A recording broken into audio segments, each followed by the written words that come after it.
Bien, bonjour à tous. Bienvenue en Presqu'île de Rhuys. Je vais rebondir un petit peu sur les propos de mon collègue du Grand Nord. Nous, en fait, quelques mots en fait, sur la gestion des ressources humaines pour une bonne gestion et un bon management de la destination. Juste avant de commencer, on a entendu depuis ce matin en fait, des mots qui ne font pas toujours rêver, hein, des mots comme territoire, loi NOTRe, article institutionnel, procédure, code du tourisme, taxe de séjour. Et puis nos métiers dans tout ça, on explique que avec nos métiers du tourisme, on vend du rêve. Et je vous assure que j'essaye de partager ça quand je rentre chez moi et d'expliquer ça à mes enfants. Et on s'écarte souvent du rêve en fait. Donc en tout cas, ce que je vais vous présenter en quelques minutes, c'est non pas un exemple, c'est un témoignage. On s'aperçoit aussi au fil des présentations que, il y a autant de territoires que de solutions, que de manières d'approcher le développement touristique. Et c'est, je vous assure, très très déroutant, alors même qu'on devrait parler que de créativité. Et je me souviens des offices de tourisme qu'à l'époque, on les appelait des syndicats d'initiative, et c'était pas terrible de les appeler comme ça. Et je trouve qu'en fait, on manque de plus en plus d'initiatives dans nos structures et que tout devrait se baser sur la notion de projet. Donc, qui sommes-nous? Rapidement dit, eh bien, on est un jeune office de tourisme intercommunal né un 1er janvier 2013. Avec des missions, je vais passer rapidement puisque le propos c'est plus sur la GPEC, hein, c'est encore un mot qui fait rêver, la gestion prévisionnelle des emplois et carrières, compétences. Donc accueil, information, promotion, communication, commercialisation. Et on exerce en fait cette compétence tourisme sur un territoire de compétences qui est richissime, avec une densité touristique phénoménale. Donc sur 5 communes, Arzon, le Tour du Parc, Saint-Armel, Saint-Gildas-de-Rhuys et Sarzeau, cette magnifique presqu'île de Rhuys qui ferme ce non moins magnifique golfe du Morbihan. Donc l'office de tourisme intercommunal, eh bien, c'est près de 13 ETP, encore un mot qui fait rêver, des équivalents temps plein comme on dit, avec 3 bureaux ouverts à l'année, qui ont une densité de fréquentation forte. Vous allez voir, hein, on n'est pas là pour dire qu'on a la plus grosse, mais on est là pour dire qu'il y a cette densité qui fait qu'on est sur un territoire riche. Et donc, un territoire riche, ce n'est pas forcément un territoire qui dépense beaucoup dans son tourisme. Donc, 3 bureaux ouverts à l'année. Vous voyez qu'on accueille 200 000 visiteurs dans ces 3 bureaux, dont 50% en juillet et en août. Et comme de nombreux territoires, et c'est en pleine effervescence partout en France, on a la chance d'avoir eu une démarche portée par les élus locaux à l'époque qui s'appelle le Wi-Fi territorial, avec, vous voyez, cette année, avec plus de 80 000 connexions sur 10 hotspots. Donc, ce qui fait aussi sur notre récent site web responsive, sur lequel on a travaillé pendant plus d'1 an et qui vient d'être mis en ligne, qui canalise en fait 450 000 visiteurs uniques, avec une démarche forte tournée vers les réseaux sociaux, avec une technicité, tout ça géré en interne. Je passe rapidement sur les ressources. Vous les voyez décrites là. Souvent, j'ai des collègues qui me disent « Oui, mais toi, Arnaud Burel, c'est plus facile parce qu'en fait, tu as le Miramar, tu as Pierre et Vacances, tu as… » Donc, vous voyez que la répartition, il faut quand même aller chercher 43% de recettes propres. C'est loin d'être neutre. Je pense qu'il y a peu d'offices de tourisme en France et sur 5 communes qui arrivent à rassembler un tel montant. 36% de taxes de séjour et puis 17% de subventions pour l'année 2016. Le contexte en 2012, oui, parce qu'en fait, aujourd'hui, dans toutes les présentations, il y a un avant et un après. Donc là, vous voyez les structures. Mon collègue de Morlaix en parlait. Ben voilà, on a fusionné 2 associations, 2 EPIC, Et puis on a fait en fait un EPIC intercommunal. Et vous voyez que la mutualisation, elle est en cours, elle faisait partie du projet, elle a été portée par les élus locaux, par une structure à l'époque qui s'appelait déjà Groupement d'intérêt touristique. Et donc il y avait déjà cette unité. C'est peut-être plus facile aussi sur une presqu'île, mais c'est jamais très facile de passer d'une culture de clocher à une culture de destination. Et on partage beaucoup ça avec mon président énergique que vous avez écouté ce matin et qui sait parler du marketing, qui est certainement l'enjeu déterminant pour toutes nos actions.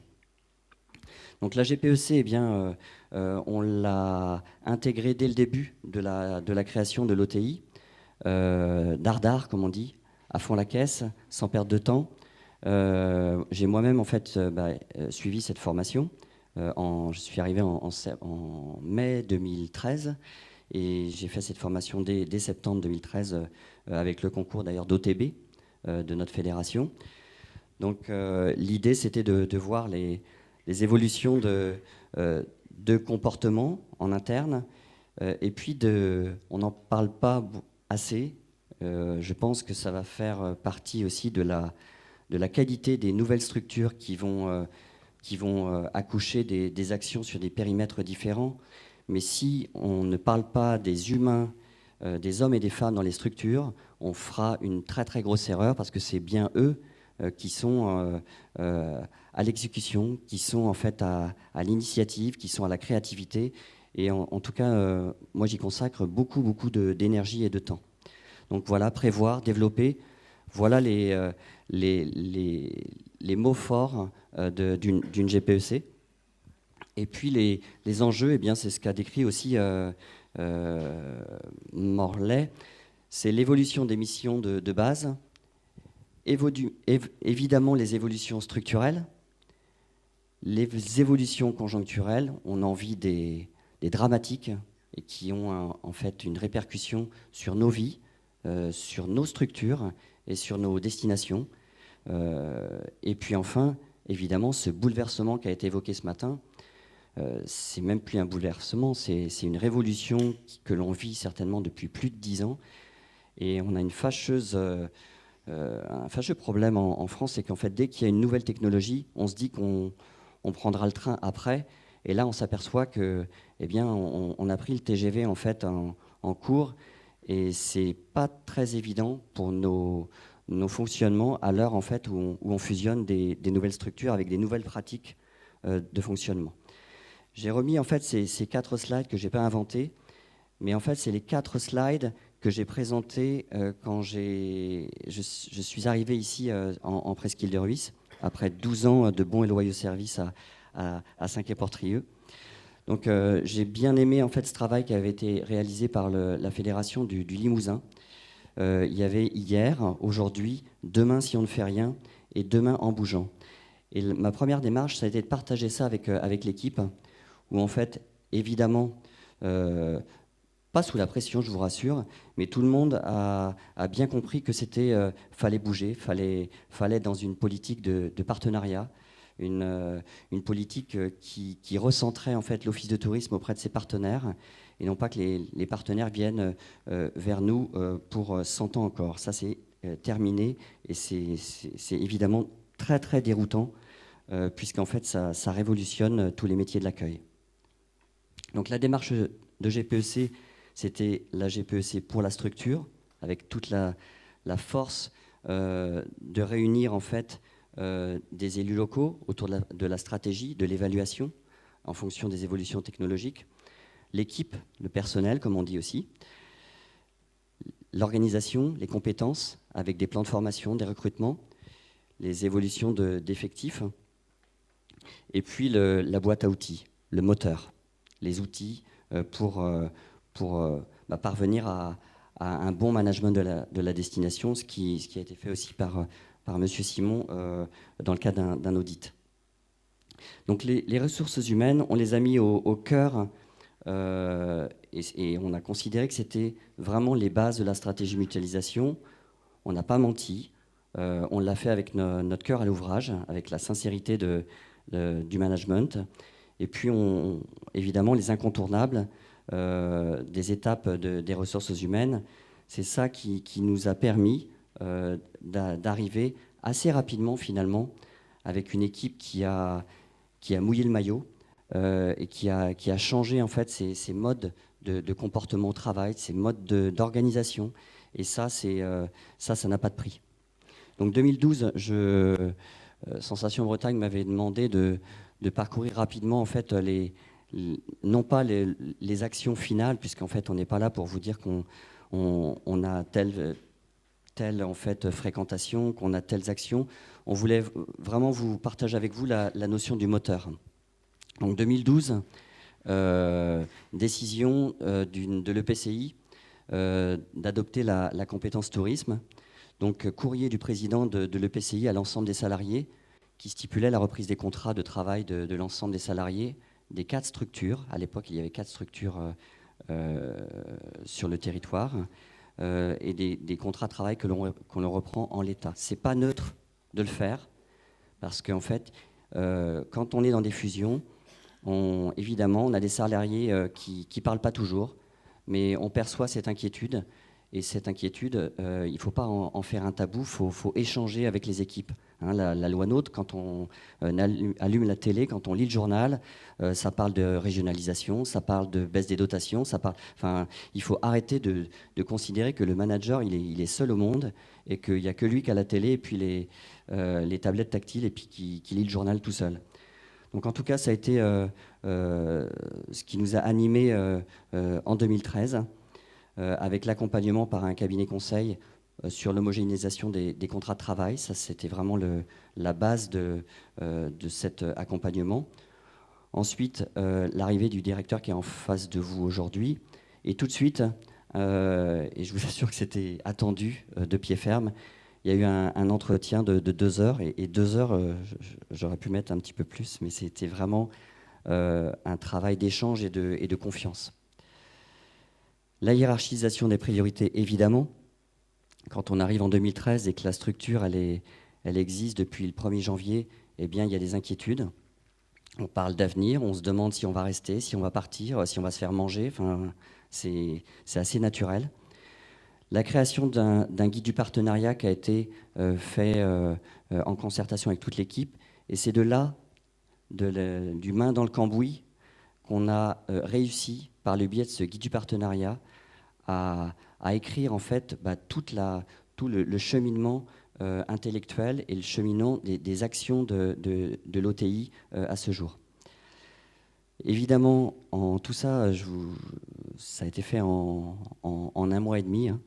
Réflexion sur la nouvelle communication touristique intercommunale, avec des élus locaux qui avaient envie. Hein, c'est un mot qu'il faut partager, avoir envie d'eux. Et là, je vous assure que quand on a réussi ensemble à mobiliser l'énergie sur cette nouvelle communication touristique, on a vu tout de suite que ça partait bien. Évidemment, 2013 a vu l'apparition d'un plan régional de formation qui était tout neuf aussi. J'écoutais mon collègue de Morlaix. Évidemment, j'avais des collègues, le mot formation, elles n'en avaient jamais entendu parler au cours de leur carrière. Et ça a été en fait très, très difficile aussi à partager, parce que c'était pas évident de partager ce mot de formation, parce que formation, c'est la remise en question, c'est je travaille pas bien, c'est qu'est-ce que je vais faire après, à quelle sauce je vais être mangé. Donc vous voyez, en 2013, 84 heures de formation avec OTB, une formation GPEC suivie, et puis tout de suite un travail d'évaluation, de pédagogie. C'est un mot qui est revenu beaucoup aujourd'hui et il doit faire partie intégrante de la démarche d'un office de tourisme. J'ai mis exprès, non pas pour fanfaronner le nombre de clients conseillés, parce qu'il ne faut jamais oublier qu'un office de tourisme, c'est peut-être le lieu le plus ouvert dans une station littorale ou dans une destination. C'est certainement 320 ou 330 jours d'ouverture. Et c'est ouvert au public. Hein. Faut toujours le redire à nos financeurs. Ça veut dire qu'on a bien 3 lieux qui sont ouverts à l'année, ouverts au public, avec des clients qui viennent pour être conseillés par des professionnels du tourisme que sont nos équipes d'accueil. Donc vous voyez que ce n'est pas neutre, hein. Près de 180 000 clients conseillés dans 4 BIT, c'est un travail colossal. Et donc je reviens juste à la présentation du premier rapport d'activité. Eh bien c'est devenu, et j'étais très content parce que le premier rapport d'activité, c'est devenu presque un livre de chevet, une bible pour certains professionnels du tourisme, et puis aussi les élus locaux qui se sont dit waouh, la mutualisation, ça marche, puis c'est bien expliqué, et puis en fait, on va réussir ensemble. Donc ça, c'était vraiment le plaisir de l'équipe en interne d'être fiers de ces actions. 2014, évidemment, mise en place de cette nouvelle communication touristique, du moins le print, parce qu'en fait, c'était quand même 2 chantiers énormes. Lancement du guide du routard, on n'a pas pu s'empêcher en plus d'essuyer les plats d'un nouveau projet sur lequel on a été suivi tout de suite par notre communauté de communes qui nous a dit « Waouh, c'est pareil, il y a des initiatives, c'est bon, on va sortir du lot, on va créer la différence ». Évidemment, toujours la GPEC, on ne la fait pas, hein, on fait pas 2 heures et puis on s'en va et puis c'est fini. Donc moi, je suis cette formation-là chaque année. Et vous voyez l'évolution du plan régional de formation qui est passé de 84 heures à 175 heures avec OTB. Et puis là, évidemment, la boîte à outils humaine, elle s'exerce avec évidemment des réunions d'équipe tous les 2 mois, un intranet construit en interne par les équipes, un intranet qui est une révolution en interne. Travailler sur des sites éclatés comme chez nous, c'est jamais facile. Gérer de l'information à distance, c'est jamais facile. Et donc cet intranet, il a été produit par un de mes collaborateurs, Brendan Lepetrec, qui est vraiment ingénieux en termes de traduction, de management et aussi de traduction sur les réseaux sociaux. Donc c'est lui qui a créé toute pièce cet intranet, où d'un coup d'un seul, quand on ouvre cet intranet sur les posts tous les matins, eh bien on sait combien de stocks de documentation il nous reste. On va télécharger telle animation. On va savoir que pour déposer pour partir en congé, on a tous les outils qui sont en téléchargement. Et ça, c'est un outil de gestion RH qui est fait pour nous et par nous, et c'est encore plus fort. Donc, mise en place d'une téléphonie aussi à numéro unique. Pareil, un grand moment de solitude. On passe de grands moments de solitude aussi quand on manage et quand on décide de faire une solution de téléphonie unique sur 3 bureaux. Je vous assure qu'il faut être costaud ensemble et être capable de faire face aux bugs.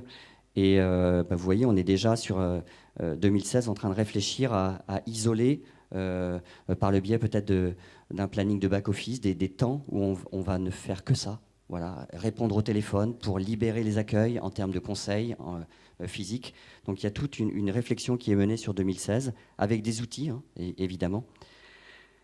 Présentation de l'organigramme, il faut toujours un organigramme. Et cet organigramme, on l'avait bien dit en interne, c'est qu'on ne pouvait pas sortir un organigramme illico presto en fin 2013. Il fallait, suite aux échanges avec et aux rencontres avec l'équipe, savoir les comportements au travail. Est-ce que chaque personne était bien à la bonne place? Détecter les compétences. C'est autant d'expressions que l'on adopte en fait quand on fait une GPEC. Fermeture d'un BIT aussi en 2014. Ça a été un acte politique fort. On critique souvent le monde politique parce qu'en fait, souvent dans la création d'un office de tourisme intercommunal, on a l'impression qu'en fait on va ouvrir autant de BIT qu'il y a de communes. Et c'est une grosse erreur, certainement stratégique. Il faut poursuivre l'idée de départ qu'en fait les touristes et les offices de tourisme, ils doivent être au cœur des flux. Donc un office de tourisme, il doit évidemment être au cœur de la fréquentation et non pas à l'entrée d'une presqu'île ou bien, je me souviens de mon collègue du CDT qui a aussi évidemment fermé une maison du département à l'entrée d'un territoire. Voilà, en fait, le numérique a tout bouleversé et notamment les comportements de nos consommateurs. Action de team building, parce qu'il faut quand même avoir le sourire quand on fait ce travail. On est dans des métiers où on doit faire rêver. Donc, si on n'est pas capable en interne de faire des actions où on partage, où on va faire du team building, où on va découvrir un territoire, apprendre à mieux le connaître, à faire face aux idées reçues, il y a tout un travail qui est mené. Et puis, les premiers entretiens annuels, pareil, 2 heures et demie. Je commence à les faire, vous voyez, la semaine prochaine avec toute l'équipe pour cette année 2015. Donc, et toujours repositionné avec voilà, 193 000 clients conseillés dans 4 BIT, ou en tout cas 3 BIT et demi pour l'année 2014. 2015, eh bien, je vous raconte une petite anecdote. La communauté de communes, elle vote la compétence tourisme. Et puis en fait, il y a certaines communes, moi, qui m'appellent au cours de l'année 2014 et puis qui me disent est-ce que vous pouvez, notamment évidemment les DGS qui sont attentifs à la notion de station de tourisme, à la notion de commune touristique. Et puis, on vient nous dire vous pourriez, M. Burel, nous envoyer l'arrêté de classement de l'Office de tourisme. Et puis de leur expliquer que eh bien, l'Office de tourisme, parce qu'il est né, ou né de nouveau en 2013, eh bien, on repart à zéro. Et donc l'obtention imposée normalement par la station de tourisme pour une catégorie 1, eh bien, il faut qu'on passe par des étapes, et des étapes de donc catégorie 3, catégorie 2 et qualité tourisme. Bon, vous voyez l'évolution. Merci. Remise des fiches de poste cette semaine d'ailleurs, et puis la mise en ligne de tout le travail numérique sur ruiz.com et notamment sur les réseaux sociaux. Et un planning front et back-office qui est certainement l'avenir de nos structures. Donc une équipe active par pôle administratif, évidemment accueil, qualité et communication marketing avec des missions bien encadrées. Je passe rapidement sur les quelques actions et résultats concrets issus de la démarche GPEC. Une communication corporate avec des rapports d'activité, des guides du partenariat, un mémento du tourisme qui valorise les salariés autant que les actions, où on détaille tout. On détaille les formations, le nom des stagiaires accueillis, le nom des saisonniers, le nombre de jours d'ouverture. Voilà, on parle bien à des gens, on a une équipe, et on les met au cœur des décisions. On les met au cœur de la décision de s'approprier une nouvelle charte graphique, de travailler sur les éditions, de travailler sur le numérique. Il ne faut pas que ça tombe du ciel, en fait. C'est bien eux aussi qui sont maîtres des outils. Une playlist, puisque évidemment, après, on arrive, dans le cadre de ce travail de communication, on arrive à faire parler les équipes de l'Office de tourisme et à dire qu'elles ont des hobbies et que quand elles consomment elles-mêmes la destination, eh bien, elles la consomment d'une certaine manière. Et la playlist a eu un retentissement assez intéressant au niveau de la presse. Et puis, ce qu'on est en train de réaliser et qui a été noté dans le blog récemment itourisme.info, eh bien, en fait, on fait parler nos équipes, on met des photos des personnes et on humanise l'action de l'Office de tourisme. Et je voudrais juste terminer par une phrase que j'ai entendue il y a 2 jours par un des sociologues que je préfère, qui s'appelle Jean Viard. Il y a 2 jours, il parlait des attentats et il nous a dit sur Europe 1, on ne se rassemble pas par les peurs, sinon on se sépare. Voilà. Et je pense que ça fait beaucoup de réfléchir.